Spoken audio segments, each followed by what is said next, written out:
Goeiemôre, my naam is Rian van Lille. Hier aan my regterkant staan Fanie Eysel. Ons is van die tegniese afdeling vir Limagrain Field Seeds. Ons staan vanoggend hierso in 'n lekker nat Viljoenskroon area by ons splinternuwe wit mieliebuster genaamd LG 31.777. Spesifiek die BR. Fanie, hoekom sal ons hierdie kultivar voorstel vir die boere in hierdie Viljoenskroon area? Rian, ja, ons is baie gelukkig. Hierdie is in die medium groei klas gedeelte.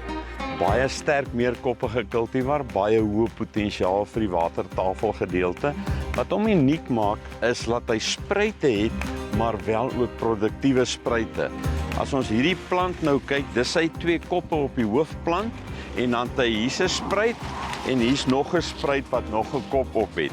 So die ding kan kompenseer soos die seisoen aangaan. Maar nou weet ons ook, 'n spruit is soos 'n reserve tank. Hy vat kos en water deur die seisoen om op te gaan.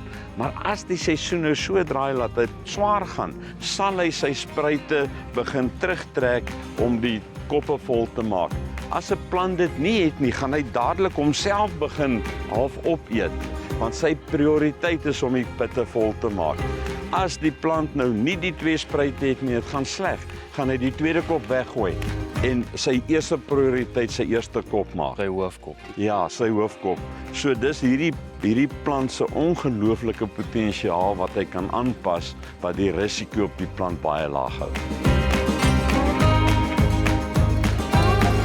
Okay, ons staan hier by 31.755 BR.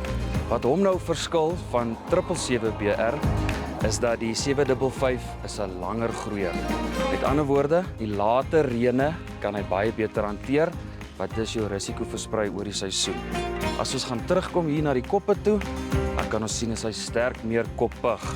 Plus die spruite wat hy maak, dra ook redelike goeie koppe. Plus ons kan sien dat hy spruit ook self 'n tweede kop maak. As ons kyk na die spruit hier agter, hierdie spruit, as die seisoen dit toelaat, kan hy die tweede kop ook nog bestuif. En sodra die seisoen dit toelaat, kan ons 'n 30 tot 'n 40 gram ekstra ook nog bykry met hierdie spruite se koppe. Indien enige van julle sou belangstel in hierdie Limagrain cultivars, daar is 'n verteenwoordiger in julle area. Ons het verteenwoordigers en agente reg oor die hele land. So kom in kontak met hulle, dan kan ons as tegniese spanne ook saamkom en dan kan ons die regte besluite neem vir julle. Dankie.